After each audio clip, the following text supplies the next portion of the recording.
Significant things. I mean, we didn't really talk a lot in the last 78 days about the fact that we are at war. Canadian fighter jets over Syria and Iraq, and Justin Trudeau has said he will ground those, the air war, or ground our fighter jets. In your opinion, is that an uncomfortable position since you've spent so much of your life as part of this military alliance with, you know, the United States, other G7 countries, to pull out of that air war? Well, let me be clear. I offered that advice to Prime Minister Trudeau. As we learned from the lessons of Afghanistan, sending fighter bombers over to bomb in the absence of being able to train large numbers of troops on the ground does not produce a winning strategy. Right now, let me be clear, the strategy that is being utilized against ISIL is not working. You have to balance that with training indigenous forces. Canadian troops are very good at that. And you also have to reach out a helping hand and help the refugees with humanitarian supplies and security. Well, with the strategy now unfolding, it seems like, Vladimir Putin has outmaneuvered the U.S. in moving troops in and tanks in and fighter jets. What do you suggest Canada does do then with this very chaotic situation? The situation is chaotic throughout that arc of instability, but essentially in Iraq, which is where I believe our focus must lie, we can focus on training indigenous forces to fight the local foe.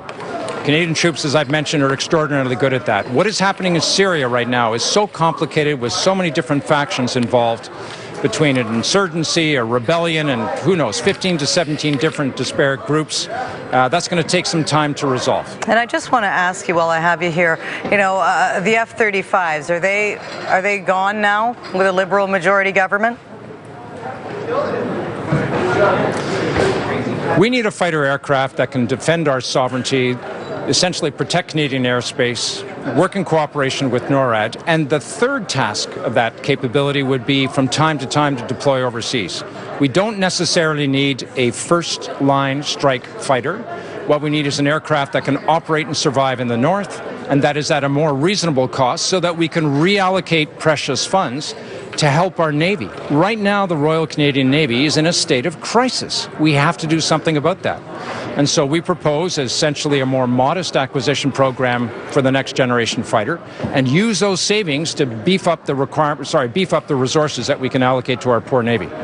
Now, we had Jody Middick on the show earlier. I know you know who Jody is, and he had very high hopes, knowing that a military man like yourself would be in the Liberal government. And I just wonder, in your opinion, if you feel there's a lot of healing to do there with our vets, or how much of a priority is that for you? In all cases, we're going to remain committed to our campaign promises. And now, with the majority which the Canadian people have allocated to the Liberal Party and Prime Minister Trudeau, and by the way, those words sound really good, we can actually get it done. Taking better care of our veterans is extraordinarily important. And that's why we've allocated $1.2 billion additional dollars over the next 4 years.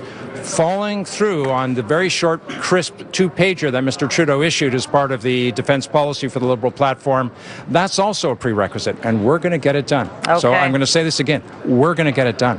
Andrew Leslie.